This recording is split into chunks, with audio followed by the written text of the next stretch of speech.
Letting go is not losing your child. It's trusting them. It's trusting the relationship you've built with them over the last 18 years.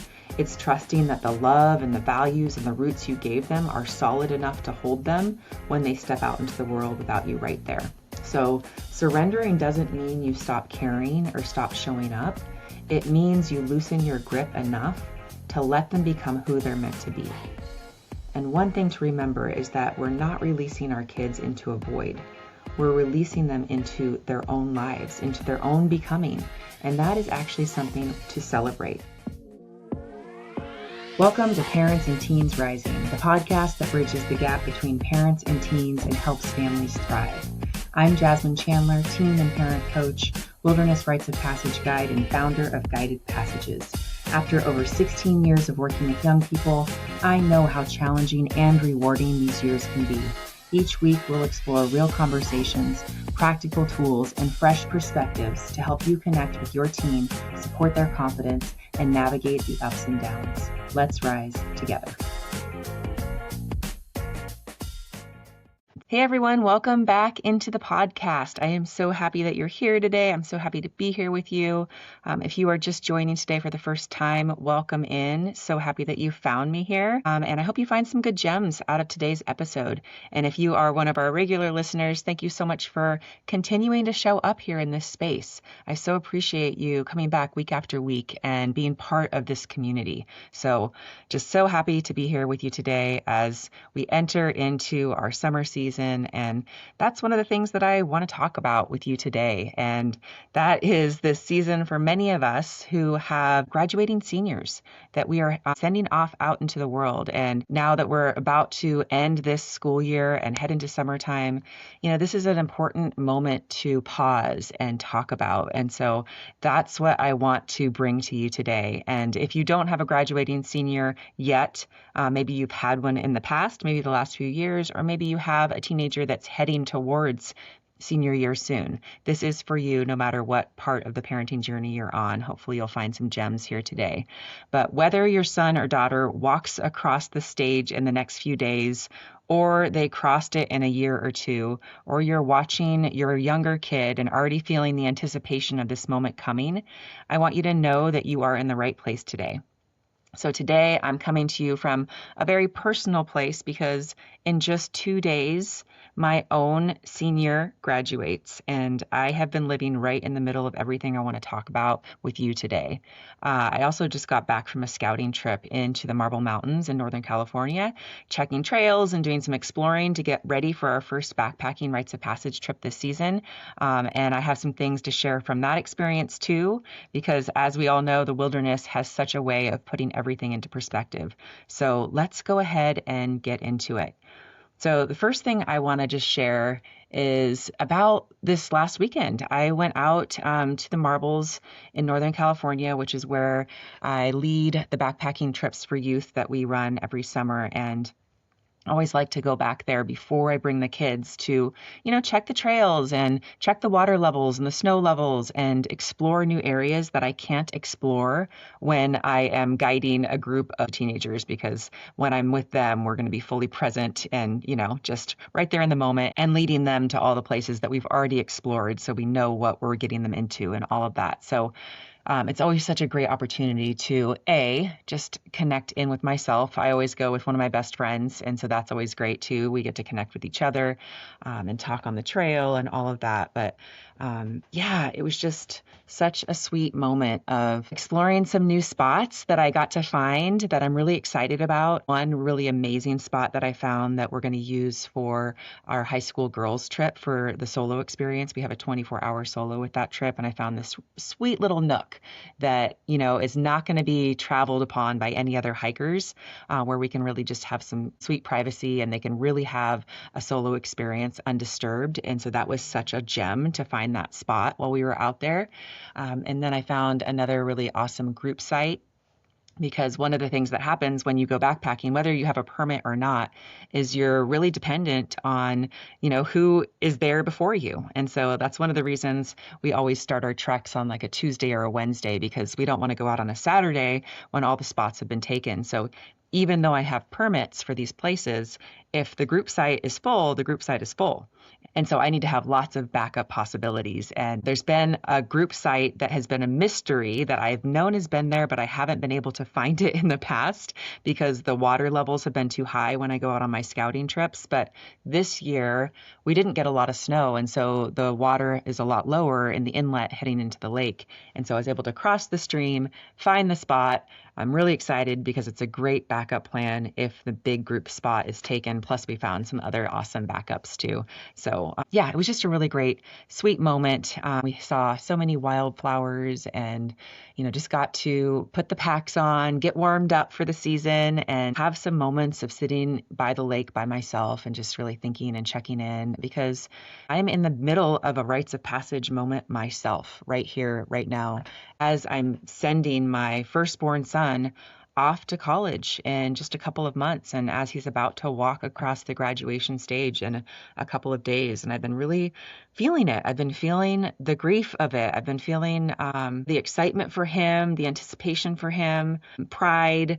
I've been feeling sadness. I've been feeling just big emotions just well up at the most random things where I'll just be like picking up a baseball uniform off the floor and all of a sudden realize like, oh my God, this might be one of the last times I pick up my kid's dirty baseball uniform off the floor, which in the past has been something that has driven me crazy, that he throws his baseball uniform on the floor instead of putting it where it should go in the hamper or whatever.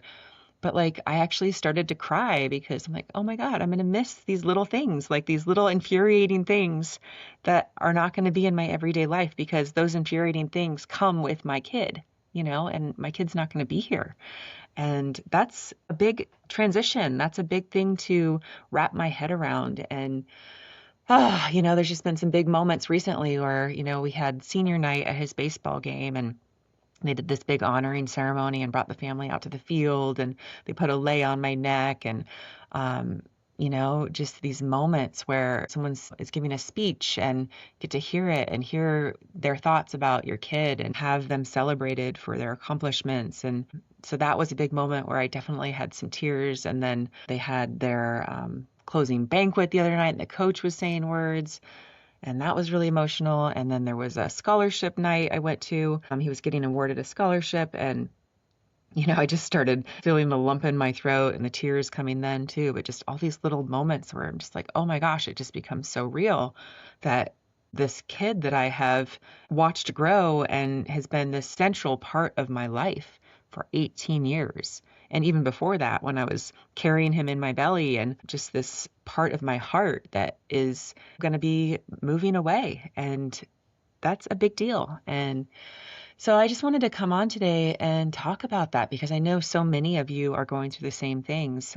So many of my best friends also have kids graduating this year too. And so we're talking all the time. And as we talk, we just start crying and it's just been this whole thing. And it's different for my husband. He's expressed that he just feels the things differently. He doesn't burst out into tears or need to process through the emotions as much as I do. But he's feeling it too because he's been right there the whole time at every single game and practice and just really fully investing in these 18 years of his kid's life. And it's going to be a big transition for him too. It's a big transition for our whole family. So I am right there with you on the journey if you're going through that experience right now, and just wanted to offer this episode as kind of a walk besides moment, that someone else is here with you experiencing the same things. And hopefully I can offer a few little gems of wisdom that might feel supportive today for you as well. So the first thing I want to say to every parent listening is this: you do not need to manage what you're feeling right now.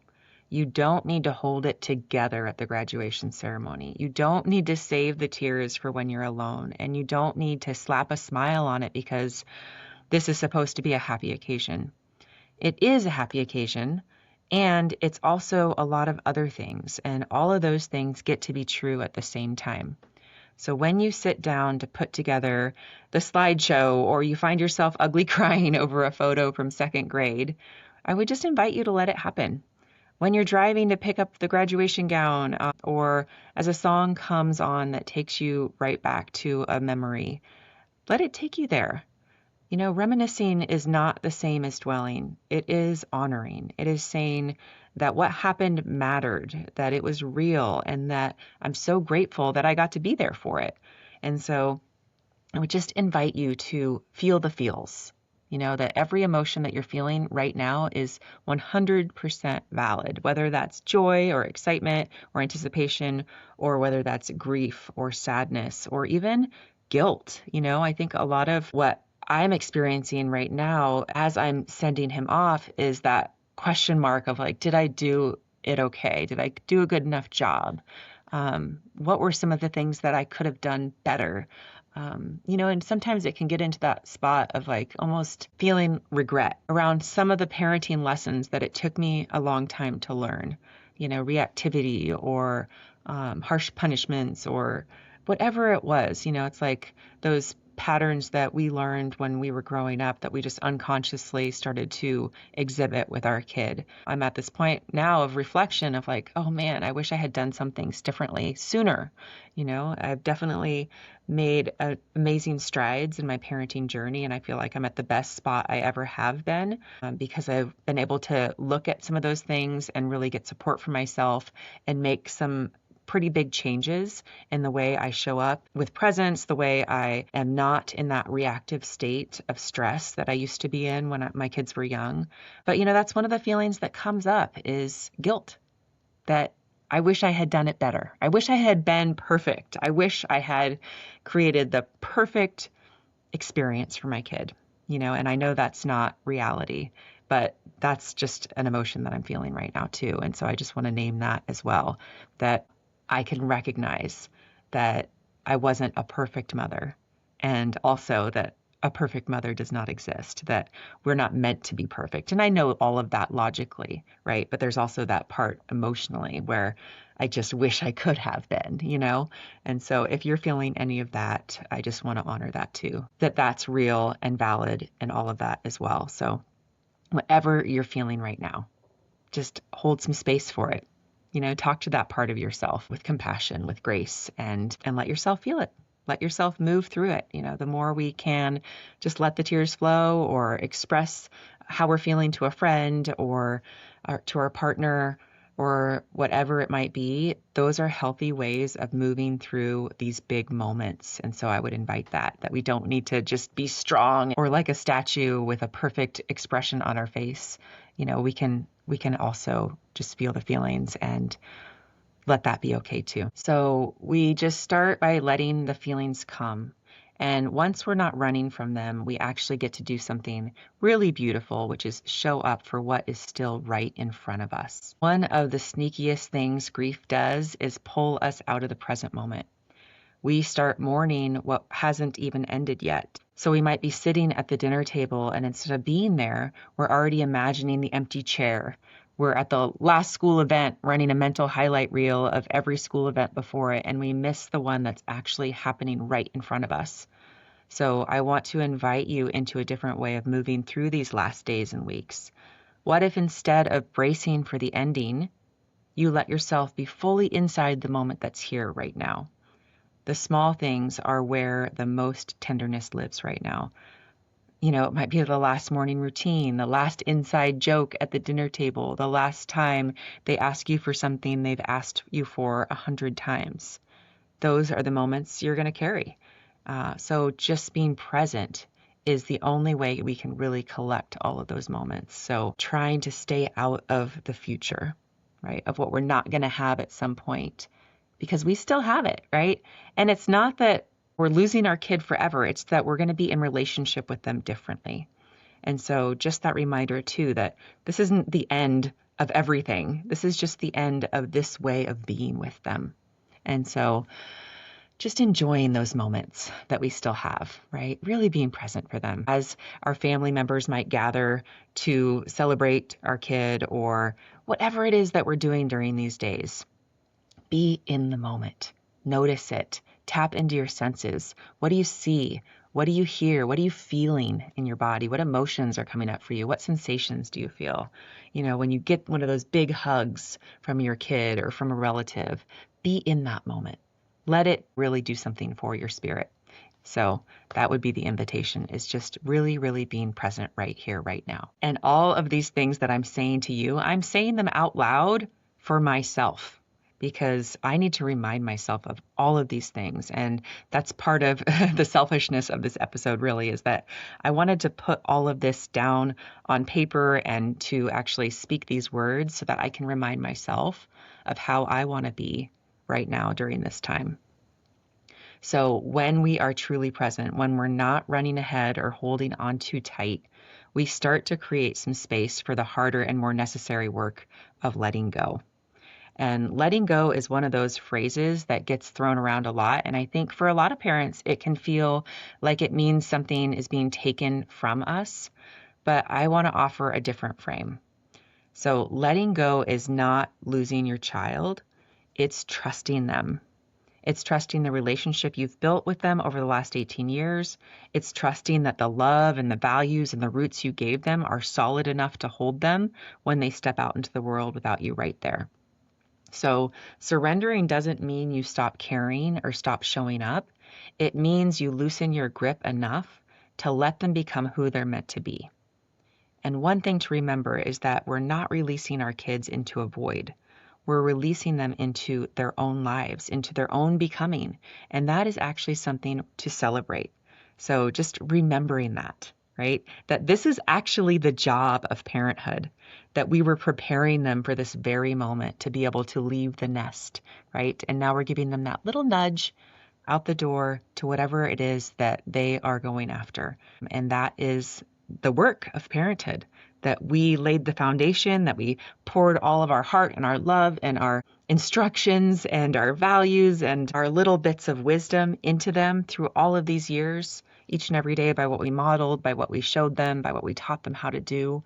And now they get to go practice it. And that's how they actually learn to be an adult and how to step into their lives, is by going and doing the thing.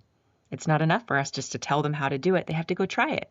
And so this is the sacred work of parenthood, of preparing them and then letting them go do their thing. So it's not easy, right? I feel the heart-wrenching nature of this task that we've been given, myself very deeply and very personally, and comes with that worry, like, do they have what they need? Are they going to be okay? But we are just a phone call away. We're right there. It's not that they don't need us anymore. They probably need us more than ever, right? There's going to be things that they call us for and ask for support with. And so we're just letting them be in this new version of themselves, and we're still beside them. We're just doing it in a different way. But the more we can surrender, the more we can let them become who they're becoming, the better it'll be for them, right? We have to let loose our death grip on control. And I know that's been such a journey for many of us. It's a huge journey for me. I mean, I've considered myself a control freak over the years. I'm just trying so desperately to control everything so that I can feel like everyone's safe, right? That everything's okay. But the more I do that, the more people can't actually just be free. And I need to let them be free. And me holding a death grip on them is not going to allow that. So I'm working on that myself right now. How can I let that go? How can I trust that everything I've done is enough, and that when they need more, they'll come back for more? So as we do the work of releasing them into their next chapter, I want to just pause and ask you something. What about your next chapter? So this is a shift. We have been pouring all of our love and attention and care into this being, this human, for all of these years. And now as we let them go do their thing, we get to actually turn the focus back on ourselves. And many of us still have younger kids that are coming up behind them. So it's not that we are empty nesters now. Some of us might be heading into empty nesting, but whatever is happening, whatever kids we have left at home with us or not, we are still entering a new chapter where we do have more room to put the attention back on ourselves and think about, what do I want for myself in this next chapter? What do I want to pour my energy into for me? now, which is a beautiful thing. Parenting is so beautiful and so hard, and it asks so much of us. And we put such a big piece of our energetic pie into the parenting work. And now we get to redirect some of that energy towards ourselves. And that can be pretty awesome too, right? So it's like, what are the things that I've been dying to do or wanting to put energy into that I haven't had the chance to in the past? And now I can. What are my intentions for myself in this next phase? And I talk a lot about rites of passage for teenagers on this podcast and in the work that I do. And that's for a good reason. It's because these threshold moments matter and they shape identity, they mark growth. They say that you're not who you were before. But here's what I don't think we talk about enough, that you as the parent are crossing a threshold here too. You have been a parent in a particular way for 18 years, and that way of being is changing now. The daily rhythms, the routines, the role you've played in their everyday life, things are going to look different. And that means you're going to be different too, and that deserves to be marked.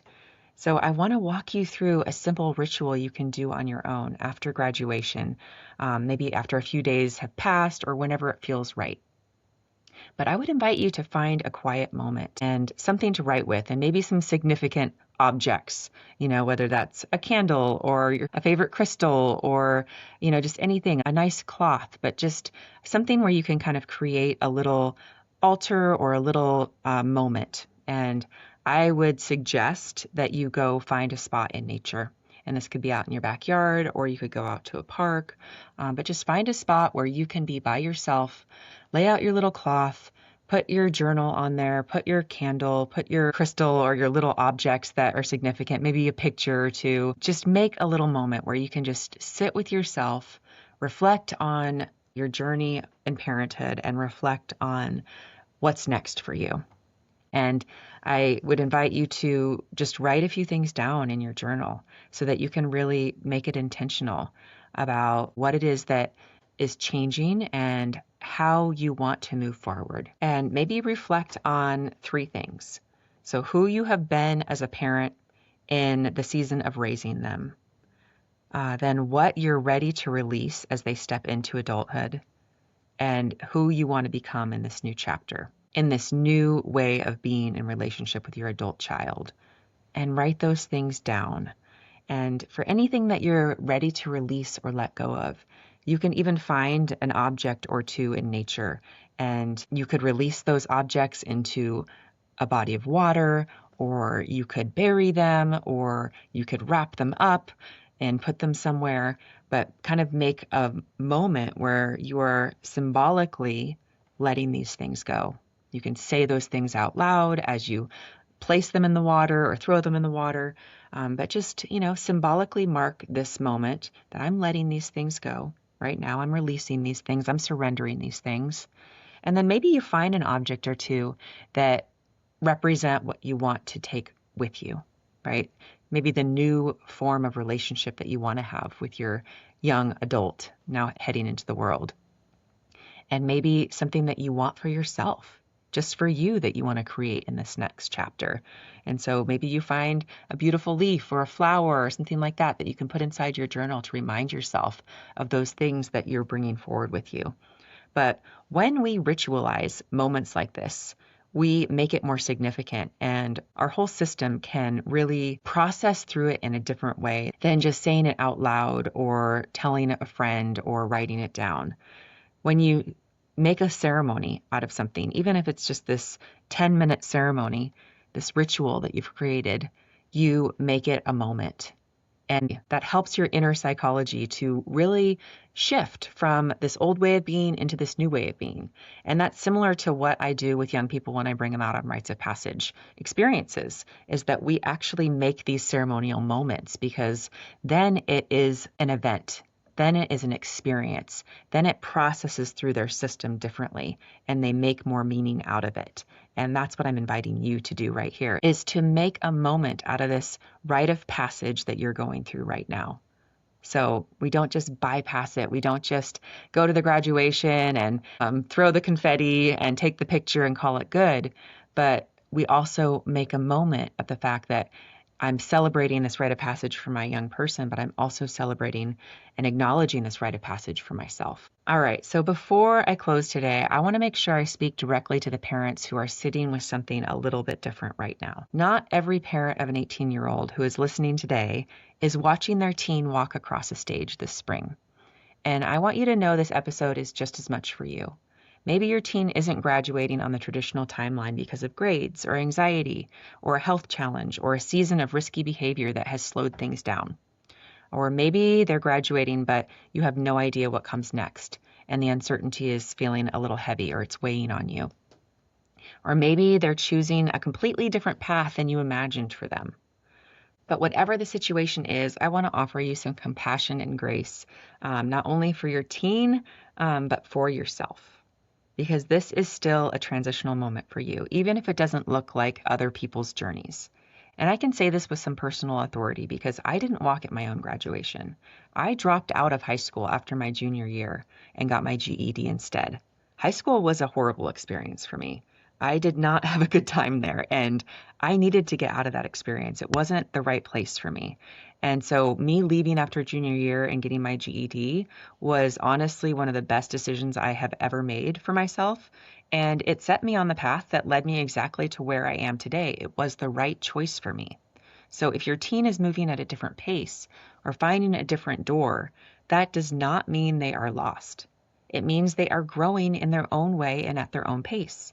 So just take a moment to look at what they have done, what they are working on, and who they are growing into, and let that be enough for right now. Progress is not always linear, and neither is becoming who we are each meant to be. So give your teen some compassion, give yourself some compassion. There's no right way to do this. There's no right timeline.